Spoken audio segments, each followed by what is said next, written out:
Welcome back, guys. We are having another amazing show. This is Real Estate Uncensored. I have the amazing Gene, the evil bald ninja, here co-sitting this show with me.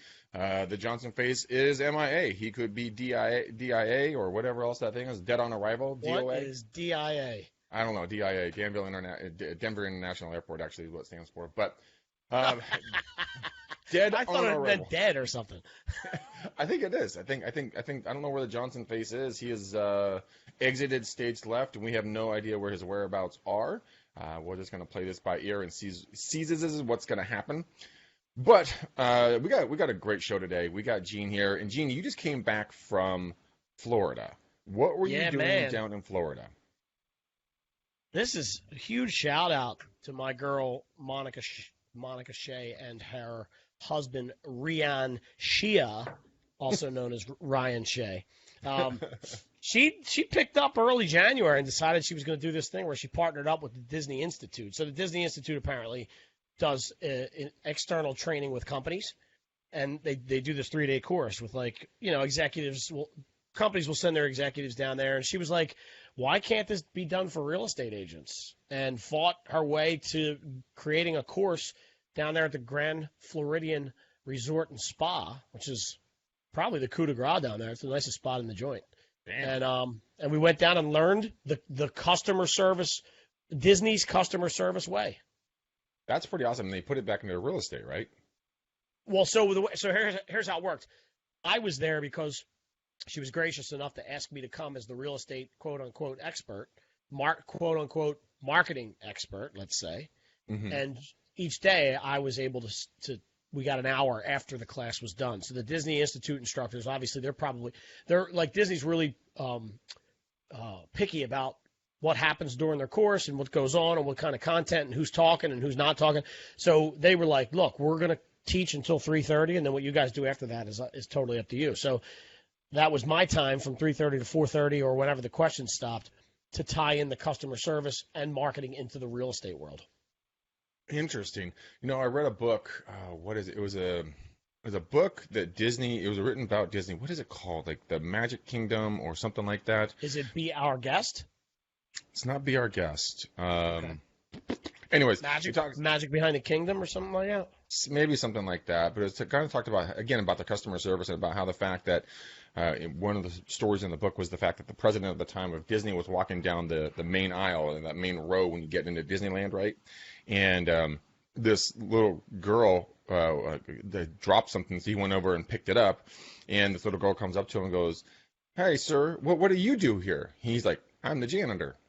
And his minions around him going, "Dude, why did you just say to that little girl that you're the janitor?" He's like, "Because all of us wear every hat here. If anyone needs to do anything, we'll do everything." And now they go around, they paint every night. They repaint things so it's absolutely pristine in the morning for the next round of guests to come through the park. And it's just insane. I mean, their customer service. What's some of the stuff that you took away from it at the event when it comes to customer service for maybe just overall just real estate or just life?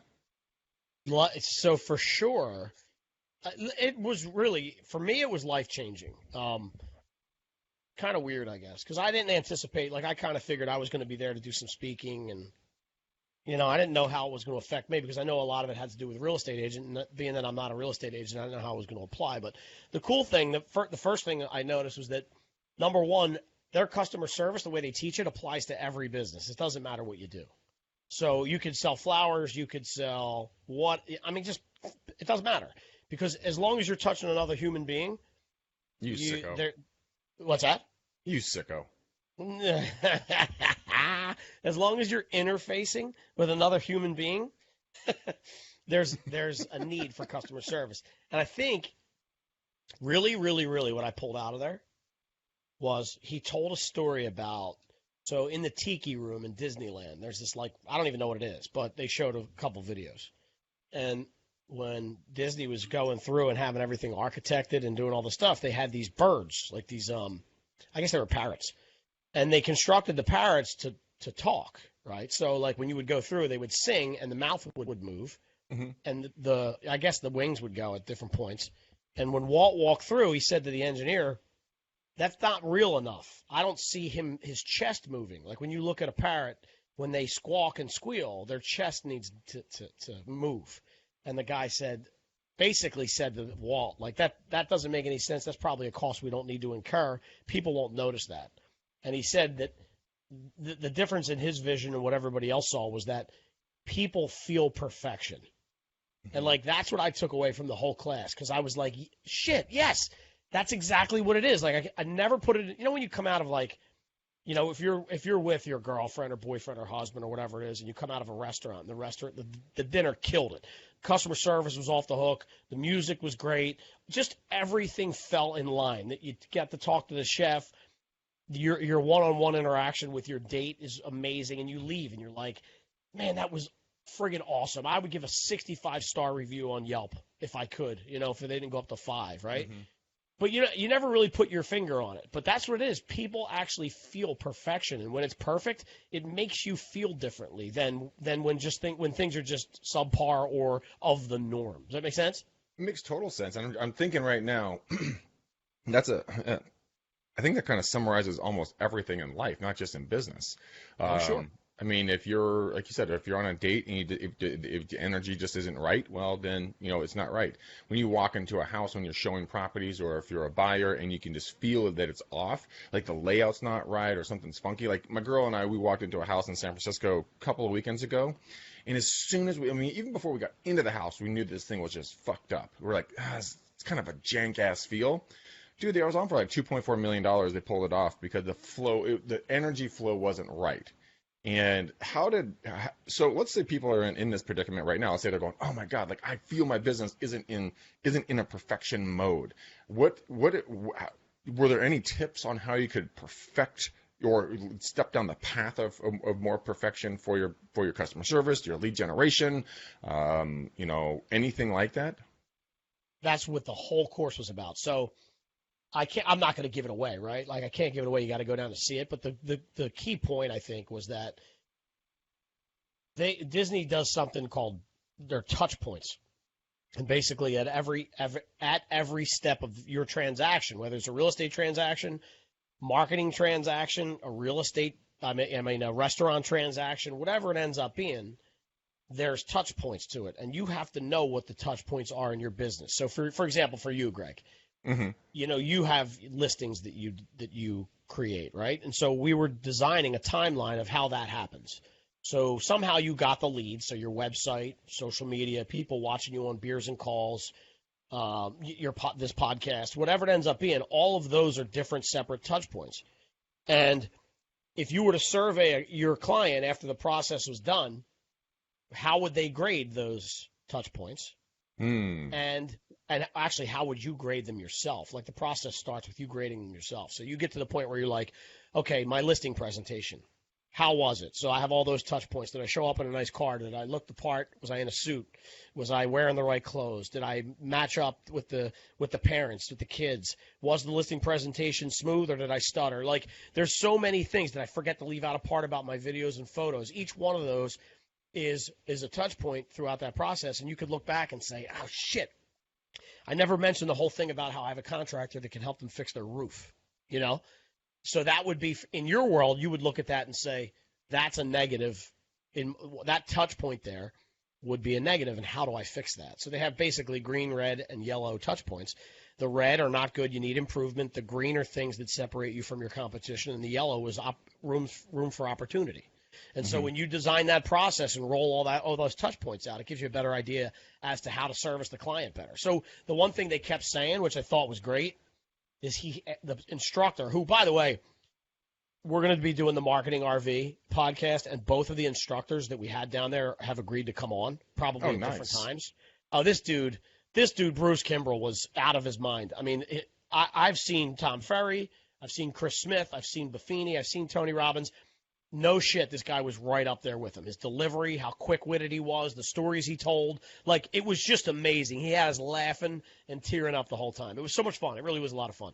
That sounds amazing. It was great, dude. I'm telling you. It was great. And I can't give away all the secrets, but I know that there were, 30 people that came out of that room, 25 to 30 people, that all had serious things that they were going to take a look at back at their in their offices. There were people from all over the country. We had a single agent who was brand new that hadn't done a transaction yet, all the way up to the number one Century 21 real estate agent in the country. Like it was completely. Yeah, dude. We had the number one ERA agent there. Dude. Single agent, 144 transactions last year. Dude, by yourself. That's a lot of work to be doing 144 transactions, no matter what marketplace you're in, by yourself, obviously with assistance. But I mean, that's an insane amount of work. Let's dive deep a little bit into kind of perfection. Is there something that you took away that you're going to put into your own business out of that thing, or are you just an omnipotent God-like figure? No. Exactly the opposite. So here's what happened. So day one, I don't get nervous when I speak, right? So I do a lot of that. I've talked to a lot of agents, and for me, it's just second nature. It's not a big deal for me. I know that when I leave, 99.9% of the people that leave that room loved it, because I drive a lot of humor through really good ways of looking at things outside the box. And I'm not patting myself on the back. I just have plenty of experience in people critiquing my style, right? Mm-hmm. But you have to understand, for this one, I was seeing the course for the first time. So for me to have to train and tie all the course material together at the end of the day without knowing what the material was, or at least not completely knowing. I had some prep work to do ahead of time. But that was the first day was extremely nerve-wracking. Like, I just was like, okay, I'm getting up on stage, and I have no idea what I'm doing. Those are like nightmares. I've had nightmares like that. Like you're going to speak somewhere, and you're like, oh, shit, what am I going to talk about? And then everyone's staring at you, and you're like, So wait, you want to hear something really weird that you're saying that? Of course. I don't ever have nightmares like that, and I typically don't dream, I think, because I don't sleep real well. But for the 3 weeks prior to me going to this thing, and I don't know if it had anything to do with going to it, but I was having these nightmares where I was a comedian, and I kept bombing. Like, I would go on stage, and they'd be like, ladies and gentlemen, Gene Volpe, and the place would go nuts, and I would go on stage with no friggin' material and bomb it. And I kept getting the dream sequence. Like, Tuesday night, I dreamt about it, and I dreamt about knowing I was going on stage but never actually got to the stage. And then it was each dream was further along in the process until I completely bombed. And my wife was like, are you nervous about this event? And I'm like, I don't think so. But I don't know if that's my subconscious telling me you better get your shit together. I don't know what it was. It was weird. Yeah, my dreams are always fucked up, no matter what it is. But so it's interesting that we're talking about perfection. Is that, I think a lot of us, we all go the ups and downs of the roller coaster of life, right? And it's interesting. Did you see an awakening in people's eyes when you were there? Like they were in like this like they were just kind of bumbling along through life, and then all of a sudden they got shocked with a bolt of lightning, and they came out of it energized and ready to go take over the world and kind of reinvent themselves. Take a deep dive look at who and what they're doing, who they are, how they're operating their life, their relationships, and everything else, because they saw for the first time in many years, if not ever, that they were operating lower than they could be operating, and they were encouraged and incentivized to get bigger. I mean, that sounds like kind of what you got out of this thing a little bit. Well, yes, sort of. But the beginning of that, you started fairly harshly when you said that they were like just muddling around in their everyday life. Everybody that was, well, no, but I mean, yeah, okay, fair enough, because that would have been me. But the agents that were there, even the ones that were still new in the game, had their stuff together. Like, it wasn't. I go places sometimes when I see agents, and I'm like, how does this dude put his shoes on in the morning? And not hurt himself without a helmet. Yeah, exactly. And there was none of that there. Like, these were people that just wanted to really learn. They were really and here's the other element too. It wasn't just your normal training class. It was Disney. Like, people are friggin' nuts about Disney. I know there was probably half the room was just there to see Mickey Mouse, not even to learn anything, and the learning was an additional bonus. So true. So it was, like I said, I can't give away all the secrets and surprises, but man, I can't wait to go back in February. There's another one in February, and I'm good. She did a survey on whether the people like Gene Volpe or not, and I'm hoping it comes through positive. Well, I love you, buddy, no matter what. Thank you. When it comes to learning, I've always loved to learn. I truly love to be a student of this industry, and I encourage everybody to be a student. And a funny story is that my girlfriend's mom was in town, like 3 weeks or a month ago now. Time flies. And, my girl, she's an Asian gal. And her mom, the family's big on education and grades and everything else. And her mom, like, chastised me, like, with her eyes when she found out that I didn't graduate college. And she just looked at me like, you stupid ass human being, you bag of bones worth of, piece of shit kind of a thing. And so I'm very proud of myself because I applied myself and I enrolled myself this week into a course with EXP, basically our iBuyers with EXP, which is an insanely amazing course. Any of you EXPers out there, you've got to go sign up for this thing. It's 100% free and it's awesome. Super, super, super cool. And I applied myself, dude. And I took like 5 fucking pages of notes here for my exam at the end of this thing. I passed that bitch 100 out of 100. Yes. Really? Yeah, 100 out of 100. Now, it was probably built for a third grader, so I'm not going to pat myself too much on the back. But it was still something that I applied and I learned. So, something, Gene, if you were to tell somebody after going through this without actually giving anything away, where would you tell someone to go be a student in life a little bit more? Would it be personal? Would it be professional? Would it be physical? Would it be mental? I mean, where would you see the biggest return after walking away from this? Personal. So there were just so many things that everything that they did revolved around making people feel an experience that they're not used to. And when that happens, so think about this. This is one of the things they talk about. Disney World. So have you ever been there? You ever been to Disney World? In Florida? Yeah. I think Epcot Center and stuff. I think I was there when I was knee-high to a grasshopper. Okay, but you probably don't remember much. But I don't remember shit. So couple stats that are crazy. For every one child that crosses through the doors, they're followed by 5 adults. That sounds like a pedophile, your conspiracy theory mind kicked in. I agree with that, except the last time we went to Disney in July, actually the last 2 times we went, I have 2 girls that were there to dance, and they were accompanied by me, my wife, Aunt Donna, Grandma, Mom, and Dad. Right?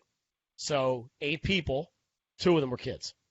So I get it because the grandparents come, everybody tags along, But on top of that, people come from all over the world. Like, it's not just Tallahassee and Tampa Bay. Like, it's people from Brazil and Mexico. And they said the average trip in the United States is $5,000 to go to Disney. Not cheap. God, right? Mighty, that hurts my soul. I know, but it's not. And listen, I was with people that did some. I'm going to tell you about the VIP experience in a minute. Oh, Jesus. But these people, here's what I want to get to. These people, especially in other countries, for them to fly from Brazil to here, plus all the stuff, that's probably more like $10,000, right? So people on average save 2 years for a trip to Disney. 2 years? Yes, because it's so expensive, and they don't claim anything other than that. It's not like, what's your cheapest? They separate themselves from everybody, right? But listen to this. You know what their return rate is to the park? If you've gone there once, you know what the chances of you coming back are? Probably 100%. 70. 70? Yep. 70% of all the people that come to Disney come back at least a second time. No shit. That's crazy, bro. Like they said, you got to think about it. That thing has 4 Disney resorts with hundreds and hundreds of rooms.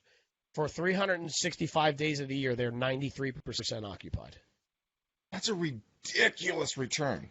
It's crazy. All right, ready for this? Okay, hold on. I'm going to tell you something. Do you know what the pin collecting trading industry is? Like the pins you put on your shirt?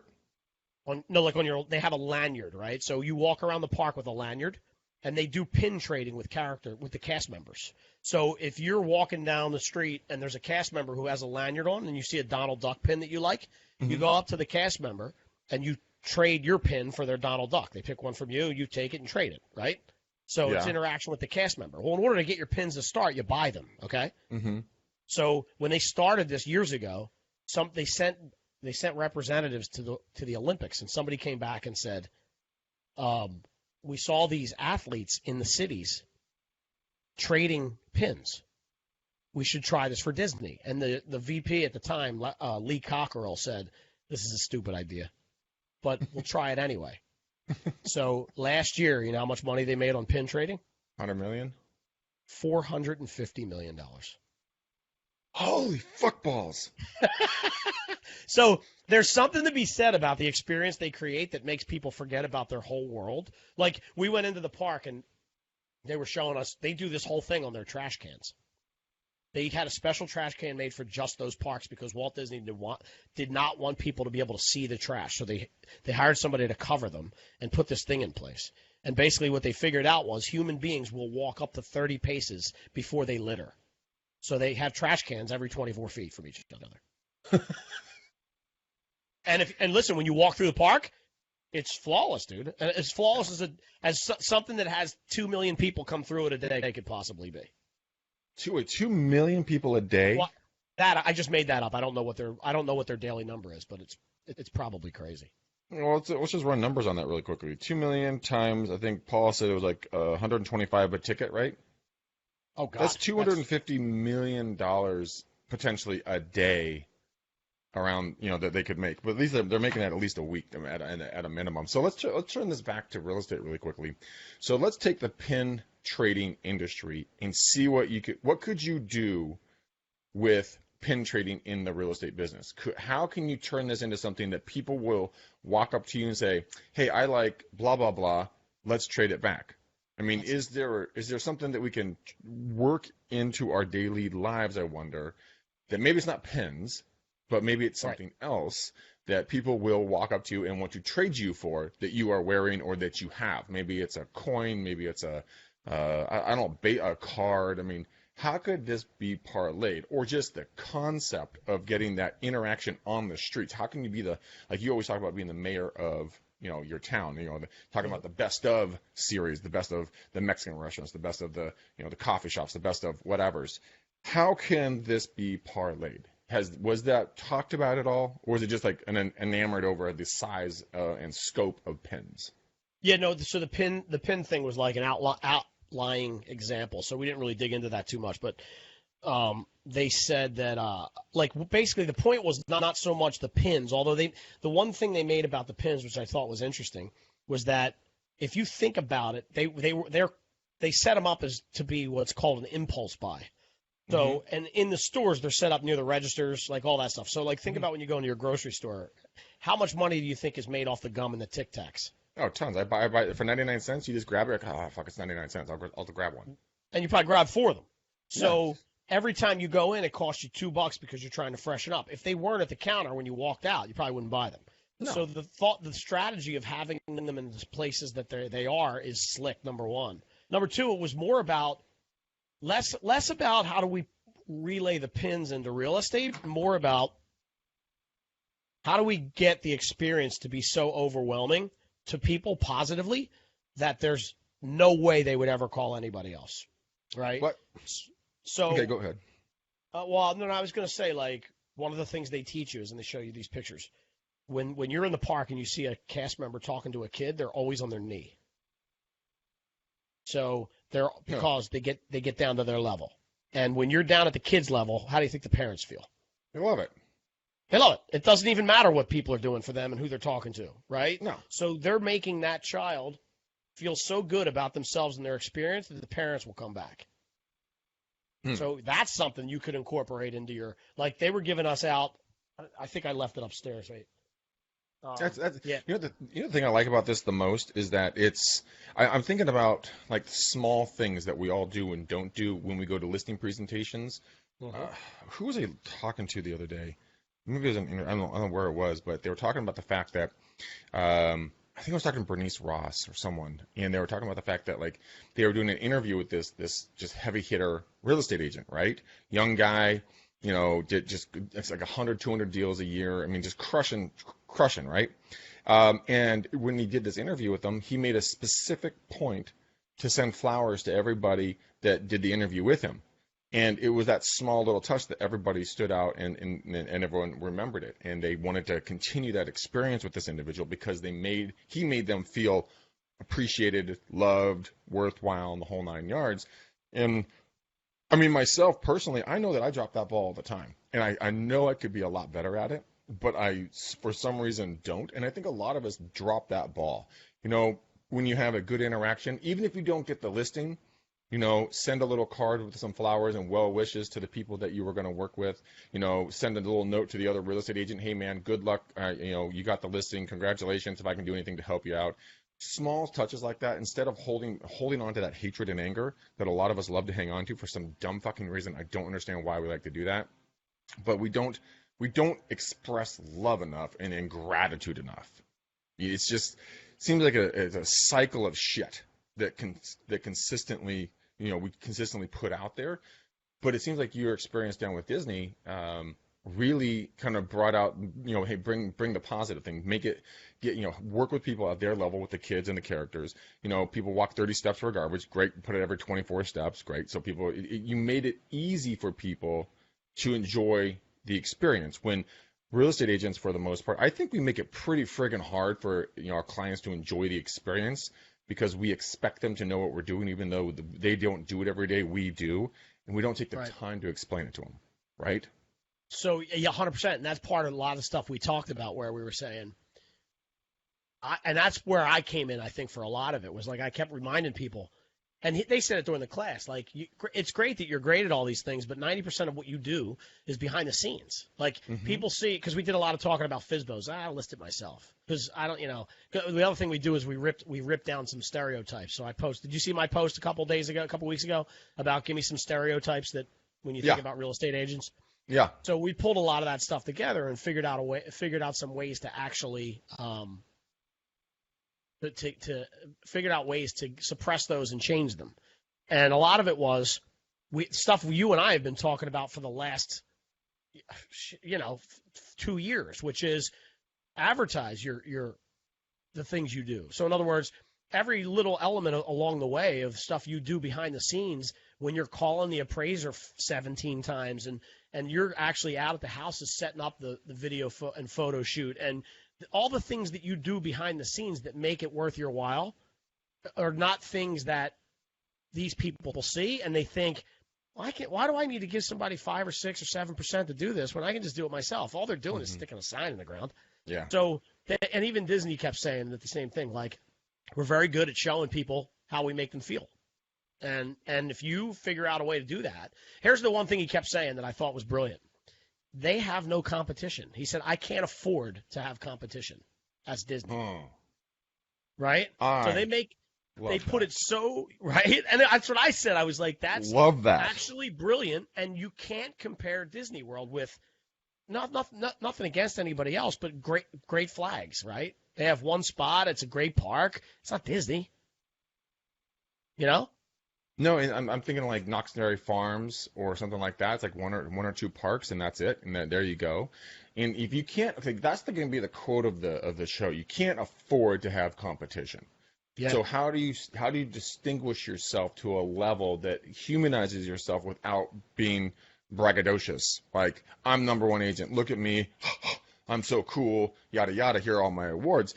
I don't think people really give a shit about that anymore. They used to. They used to really care about all the awards. I mean, in our office, when we had an office, our whole top shelf was just littered with award after award after award after award. Got kind of annoying, actually, to see all the awards. Now, people, they want to know that you're like them, right? They want to know that you work hard, you're honest, you're ethical, you're a human being, you put your pants on one leg at a time, you take a dump once a day, you know what, you have problems, you have bad things, you have good things and everything else, right? But you're going to prioritize them over anything else. So what do you think about an agent? This would be where you would come in, taking their cell phone, right? Not hard. Taking a compilation of videos of them up at night, going over negotiations, filming themselves. Hey guys, all right, we're here at the inspections. We're going to see what we get. Blah blah blah blah blah. Right? And then putting all these together, and then pushing that out. How would you push that out so people would be aware of what they do? Would it be in a compilation with music, kind of showing how it goes? Would it be one after another in a series? How would you get that out there so people would see the hard work? Well, I would need to see the before I answer that question, I would need to know who it was, and I would want to see the content first, right? Like if this person was a funny guy or a funny girl, and there was ways to put it to music and do these quick clips, that'd be cool. Some people might be really professional, and it's, you know what I mean? Like it depends on their persona and how they're pushing it. It would depend on who they are and what they would do. But I'll tell you this, there was a guy down there. Shout out to Shane. What up, Shane? What up, Shane? From OKC. Him and his wife were there. Just great people. And he said to me, What do you think about me doing like a real world, but through real estate, just having the camera on all the time during my daily activity? And I said, I think that's probably a little too much. However, if you looked at your week and said, my week this week consists of 5 different elements of the real estate transaction. So Tuesday's the open house, right? Wednesday is the appraisal. Thursday we're closing. Friday we're putting a new listing up, so there's going to be videographers and right, all those things. You could let people know we're going to go live, and it's Real Estate Uncensored. It's real estate straight up, Real Estate Uncensored from the time we get ready. So like think about the appraisal process. Okay, it's me, it's Gene Volpe. I'm getting ready to go out to 4867 for the appraisal, and we're going to meet John there, and just have the camera running. And I'm like, what's going to happen behind the scenes? I said, yeah, then you got a knucklehead like me that slides in and is cursing and all this stuff. And he's like, that's real life, bro. That's how it works. I'd be fine with it. So I thought it was a good idea from his perspective to pick out certain elements of what you do on a regular basis and then just kind of go live real time and just let it play out. That's interesting. You know, you ever remember those? I can't remember what TV channel it was, but it's like when they would put people into like super scary situations and they would mount like a chest harness on them with a camera facing them at them straight in the face, and they'd run around and shit would never happen, but they would edit it, make it look really scary. I mean, that would kind of be kind of funny if you were walking around with a real camera facing you, and you're like, "Hey, Bob, how are you? How's the inspection?" You got cameras up on both sides of you. I mean, that's all obviously over the top, but I mean, I think that humanizing yourself and really explaining to people, and then building this list of videos, and then putting a compilation together and sending it to different. Yes, Veronica, Fear Factor. Thank you, I appreciate that. But I mean, putting it together and be like, hey, Gene, I look forward to working with you and your wife. I just want to show you a little bit about how much we work for our clients. Here, take a look at this YouTube link. You can kind of see some of how our team operates. And it's in real time. You're sweating. It's late. It's early. It's hot. It's cold. It's whatever it is. But it's not just you sitting around waiting for the phone to ring. And a lot of the times when you watch reality TV, which I was forced to watch that the other day, the New York real estate show, whatever it is, anyways. Oh, the one listing. Yeah, I know what you're talking about. You know what I'm talking about? And yes. This fool was walking around in his like $10 billion, suits, his 8,000 square foot, penthouse, mansion place in downtown Manhattan and everything. I'm like, see, now that gives us a really bad name because it looks like this fool is just running around being a douche, making tons of money, doing his thing, but they're not showing the hard work. And that's what people want to see. I mean, when I see a contractor that's really dressed up nicely, what the fuck am I going to hire you for? You're not getting dirty. When I see a plumber come in and his hands are all, beat to shit and he's covered in crap and everything else, not really crap, but covered in, his work, work environment, dude, I'm like, okay, that guy hustles. I want someone who hustles. And a lot of us, I was talking with a guy, Hussein, and we're going to get him on the show. He's going to be on the show in a couple of weeks with us. He's awesome, dude. We had a really good conversation talking about how to leverage other people's networks, how to stand on other people's shoulders and how to really stand out above the crowd. Because when you can leverage something or someone, then people will notice you, and they'll notice you for your hard work and the fact that you're going to get your job done. And I have been guilty of this too, so it's not me preaching at anybody. But I mean, I've gotten complacent in regards to, doing some of the stuff I need to do. I want to automate everything in my life, when in reality, you can't automate everything in life. You can't automate relationships. That has to be hard work. And people just don't do that all the time. And I think that's what you're talking about. You're talking about building relationships and doing the hard work. So let's take it back to what you were saying. Let's take it back. You asked me originally about 20 minutes ago. What would I tell people? What do I tell people, or what do I think that people should do to excel in, like, business? You were saying business, personal. So, like, for me, this thing that I came out of, while process is important and touch points and all these things that they talk about and are very important, and I think you got to sit down and really look at your business and figure out your marketing schedule and all that stuff. But the end result ends up being the people angle of it, and that is, no matter what you do, if you make the people feel special, they'll remember that. So, like, one of the things we were talking about was being inclusive of all five senses, right? Which makes my job a little difficult because I don't think at any point in marketing, especially online, we'll be able to induce the sense of smell. So I'm already working behind the eight ball, because if you think about the greatest experiences in your life and the worst experiences of your life, they probably all had huge impacts on all five of your senses at the same time, right?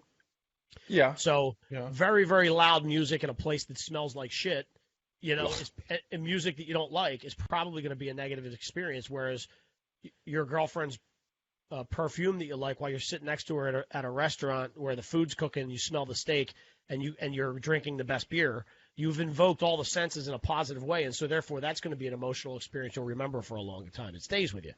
And so when you make people feel like that because of how you treat them, they're always going to remember that and come back. And so it doesn't matter what your process looks like. It doesn't matter it does, but in this scenario, Paul Franklin said, I just described the old Boston Garden, and I know he's talking about the negative side, not the positive side. I was running with a couple of Boston guys over the week, this week as well. So, but you get my point, right? So I think it's all about. So my last day there, this sounds so stupid, and I don't know why it made me feel so good. But the last day there, I was running around. Seriously, I'm going to tell you, and you're going to be like, duh. It just maybe caught me so off guard. So we were at the Grand Floridian, and I was walking around looking for some last-minute gifts for the kids, like a couple, bath bombs, some soaps and stuff, like with Mickey on it, just grabbing some stuff. And as I was heading back to the room to finish my packing and grab my bags, I popped into the little store there to get a coffee. And I waited in line for, actually it happened twice yesterday now I think about it. I waited in line for, 2 minutes to get my cup. And you have to buy the cup first, and they give you the cup, and you go fill it up. And I walk up, and the girl, the cast member, the lady behind the things, I said, I just want a large coffee. And she goes, okay, how's your day? I said, it's going great. How's yours? She said, wonderful. She puts the coffee cup down, and she says, thank you very much. And I said, how much? And she goes, no, it's on me today. And I don't know, it just made me smile. Like, I was like, for real? It was a $2 thing, right? But I was like, what the and I'm like, thank you. And then actually, now I'm thinking about it, my flight got pushed back almost 2 hours. And I wanted to see my kids, right? I wanted to see my kids. I wanted to see my wife. I'd been away for 5 days. I want all that stuff. So I don't throw hissy fits. I'm like, all right, it is what it is. I'm going to plant my ass somewhere and fire up my laptop, answer some emails. I end up watching. So I get to a place. It's called Zaza in the airport. Okay. I sit down. I start to watch this Netflix special by Tom Segura. Write it down. Write this down. You want dyslexic to spell Segura? It's easy. Segura. But he has a comedy show on Netflix, and it's called Mostly Stories or something along those lines, right? Okay. And I was roaring laughing, like howling laughing, but not like keeping it under my breath, because the place I was at, Zaza, was a Colombian coffee house, which actually in the middle of it, after I ordered this coffee, Cafe de Leche, which was brilliant and delicious while I'm watching this, I realized I go around the corner and there's a bar on the back end of this place. Bonus. So I'm like, yeah, I'm here for 3 hours. This is going to be great. So I'm sitting next to it. I strike up. This pilot sits down next to me, and he's like, can I just bother you for a second? And I'm like, yeah. He's like, dude, what are you roaring at? And I'm like, this show. So I tell him about it, and then I go into my Bill Burr and Dave Chappelle, and he's like, thank you so much, dude. I can't wait to get back to the hotel tonight to watch these things, right? So then we board the plane. The coffee was amazing, which I wouldn't have had if the flight wasn't delayed. All these things that happened, right? I caught a negative review on a client's thing, which I would have missed if I was in the air. Like all these things that happened. I get on the plane, they serve the drinks, and I say to the lady, they have those little bottles of wine. So it's a 2.5 hour flight. And I said, give me 2 of them. I don't want to bother you again. I got 2 things of red, $9 a piece. She's like, I said, you take cash or credit? She's like, we only take credit, but I'm not taking anything from you today. And I'm like, what? She's like, listen, we're just giving stuff out for free for the holdup. And I'm like, yo, what's going? Like, this is amazing. So I could have pissed and moaned about the fact that the flight was delayed, right? And I didn't get to see my kids until 8 o'clock instead of 6 o'clock. But none of those cool things would have happened if I wasn't sitting in the airport. I just thought it was great. No, no, I'm completely on board with you. When I came back from Hawaii, when Jackson and Eddie went and did the Spartan race out there a couple of months ago, dude, the internet wasn't working, the Wi-Fi wasn't working. It was a 5-hour flight. She and I were just sitting there, just like, what are we gonna do? I guess we're gonna take naps. Like, whatever. We can't watch movies, or we'd watch movies and it'd be so spotty it wasn't even worth watching.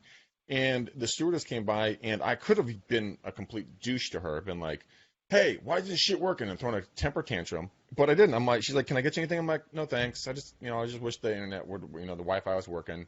Then I'm like, okay, whatever. I go back to use the restroom, and I say, hey, can I just buy a couple of, shots of Jack Daniels? She's like, no, honey. She called me honey. No, honey. Here's 2 for you. I'm like, all right, what do I owe you? She's like, it's on me. And I'm like, what? I'm like, okay, cool. And then I get another 2 since it's a 5-hour flight. Fuck it, I had 4 shots. I'm a big dude. And I go back and I get 2 more expecting to pay. Never charged me a single dime. And I'm a firm believer in the fact that you are exactly where you need to be in life at this exact second. No matter where you are, what you're doing, when you're in traffic, or if you, Jesus, something's ringing in my ear. I'm just a huge believer in the fact that is a true thing.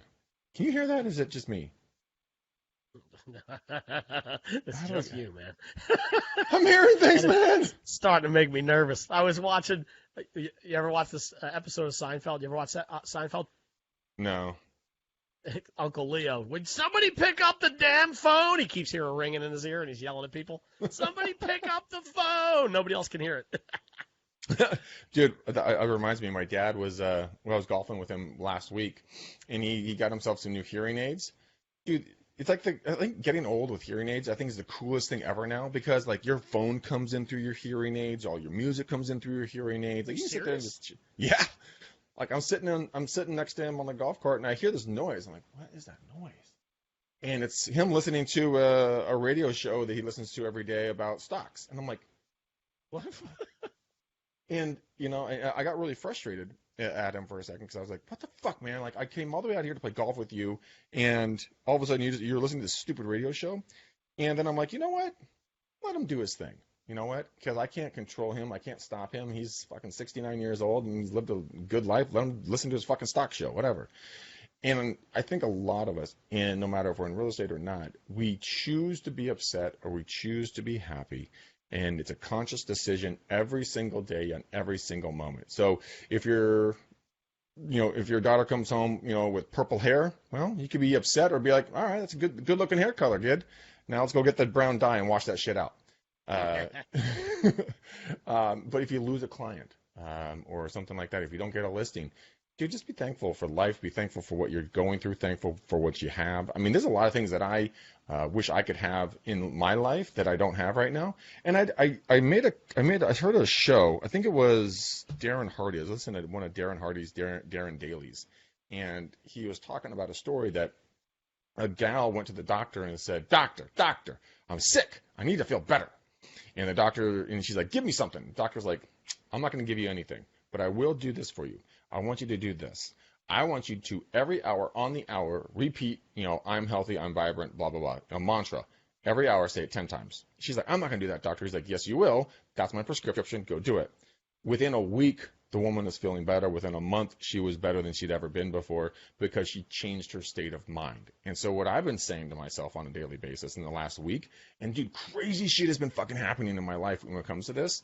I repeat to myself as many times as if I'm in the pool, the spa, the shower, wherever, just walking, driving. I repeat, if I don't have anything else going through my mind, I just say to myself, I'm the most financially successful individual that I know, and I'm living the life of my dreams.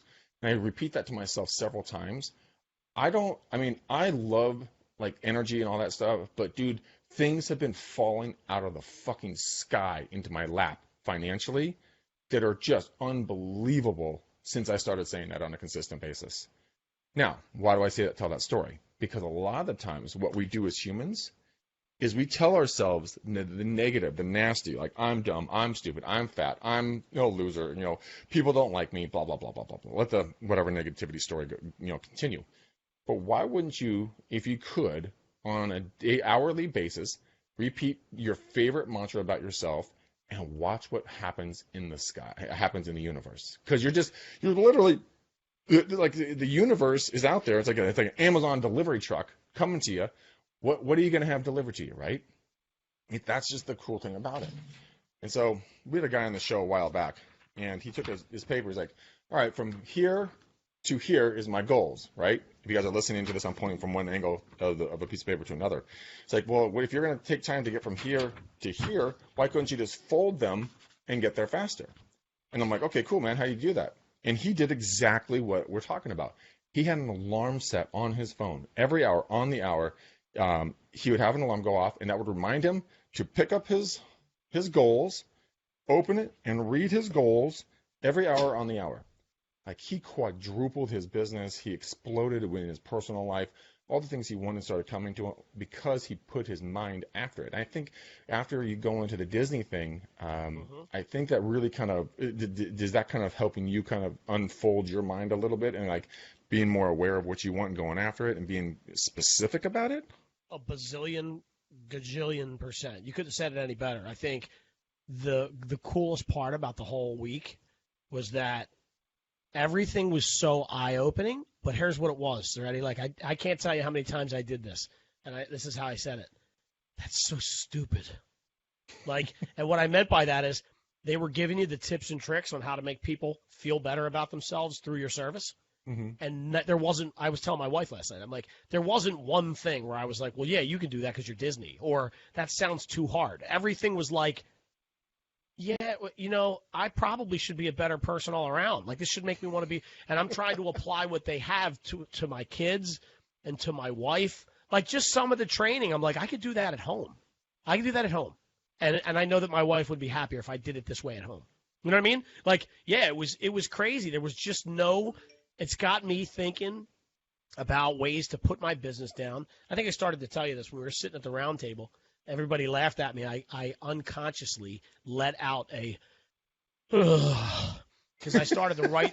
Because here's why. I started to write down a bunch of things. Like, the task was to start writing down a part of the process for one of your services. So I broke out one of my social media services and started to write the process down. And I would write one thing down, and 13 more would pop into my head. And I'd be like, oh, God. And it got so overwhelming for me because I realized how many things that I wasn't doing correctly. Does that make sense? It makes 100% sense. It's like writing your goals down and saying be specific on where you want to go in life. And I'm like, okay, I'll totally write down where I want to go in life. I want to go where I want to go. Damn. I do that all the time. It's the hardest thing ever, and I think what you're talking about is awesome because it's so true. It's like you write one thing down, and then you just open Pandora's box, and the floodgates just go. Yep. And all this stuff comes out. And I think that's one of the best things ever because once you start understanding like more clearly on your path, then everything else will just get out of the way. But we live in a remember that a Sandra Bullock movie that came out like either this year or last year when she couldn't like the demons would get her if she opened her eyes, so she put blindfolds all over her kids and everything else. They made like memes coming out of her like all over the place about being blind and can't see and shit. Remember? You know what movie that is? Like, it was called The Blind Side, right? I thought The Blind Side was a football movie. Yeah. That's what I thought. Yes, it is. The Blind Side is a football movie. So wait, no. Oh, you're talking about the witches? Yeah, I don't know. Like she had to tie like sheets over her eyes so she couldn't see the things that would come and kill her. Yeah. Go, keep going. I'll look it up. Yes. Anyways, somebody probably posted it in the quotes, by the way. Probably. But, I mean, here's the thing, is that I think we all, me, you included, we all walk around blindfolded when we tell ourselves that we're thinking clearly and our eyes are wide open. But in reality, we have zero fucking clue on how to treat our clients, treat ourselves, and treat our family and loved ones because we aren't clear on anything, but we think we are because we watch reality TV and we feel we're better than the people we're watching on TV, and there we go. So yes. I would challenge all of you out there to take a deep dive look at your business, look at yourself, look at your interpersonal relationships, look at your client relationships, all of those, and really get clear on where you're going to go. Take the blindfold off and really start seeing what you have out there. Maybe attend this February event, where Gene will be speaking. Monica and Ryan will be running it again, I'm assuming. Yep. And and we'll get Monica and Ryan. They've asked to come on the show. I'm going to have them on the show because I wanted to see how this is going to go first, right? And Yep. now that it's been proven that it was a really a positive thing, love to blow them up, love to get them on, love to talk about it, so you guys can understand. Bird Box. Thank you, Nikki. It's Bird Box.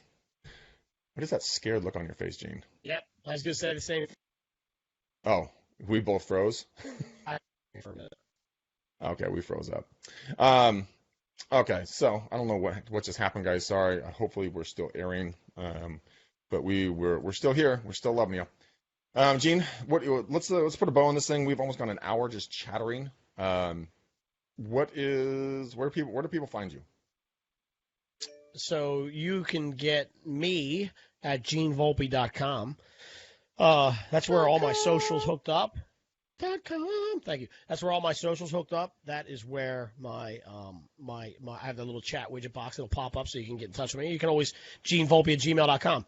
Can I do something real quick before we go? Sure, man, go for it. I want to give a shout out. You know who I want to give a shout out to, right? Me? Well, of course yes, you. yeah, absolutely. No, I want to shout out to my girl Arne Dodd. Check this out. So I made a comment. How cool is this? You can probably see it, right? Can you see it? Oh yeah, right. Vegas strong, baby. Right. How cool is that? So I was scrolling through my Instagram feed one night, and I see her painting. Well, I didn't know it was her, but I see her painting this sheet, and I made a comment on Instagram like, "Yo, that's cool. Is that yours? Like, are you doing it?" She's like, "Yeah, you like it?" And I'm like, "Yeah, it's awesome." And she goes, "Send me your address. I'm sending it to you." So, mad love. Renee's an awesome human being. I love that girl to pieces. She might be a midget and an Oompa Loompa, but you know what? It's still okay. It's Arne Dodd love. What is that? You just totally destroyed. I didn't say that. I did. No, I love her. Dude, she's like a pint-sized little human being, but I always joke like she has to sit on phone books to drive the cars, and she has to stand on stilts to see over counters, and she always yells at me for that. But she's got the biggest heart anyone could ever imagine. Okay, guys, for me, if you guys want to do some coaching and training, feel free and reach out to me. Text me on my cell phone, 925-915-1978. We can do a coaching call. We can also talk about EXP if you guys want to, and kind of the people that are coming over and kind of the movement towards kind of this whole virtual thing. There's some just amazing stuff happening over at EXP. So give me a call or text me, 925-915-1978. Gene, pick a color, put a bow on this bitch, and let's take this thing home. Let's go pink. Pink? Okay. In honor of Glenn Twiddle, who totally blackhearted on us today, which I'm going to have to smack my Australian friend around a little bit for not coming on his show that he booked. But he wears a pink tie, so we love Glenn. We love his whole organization, so pink it is. Guys, thanks for watching. Thanks for listening. Thanks for hanging out with us. If you guys are on iTunes or Stitcher, feel free and give us a 5-star review, please. And then also give a shout-out to Gene Volpe. Put him in the notes for doing such a great job with content. And you guys, hope you guys have a great rest of your weekend. Gene and I will see you back here next week. Hopefully, we're going to have a great guest. I think we're going to have Hank Avik on next week. So it's going to be a blast. It's going to be a blast. Yes. Lots of training, lots of good stuff. So, all right, guys. Love you to pieces. Until then, peace out, ninjas. We're gone.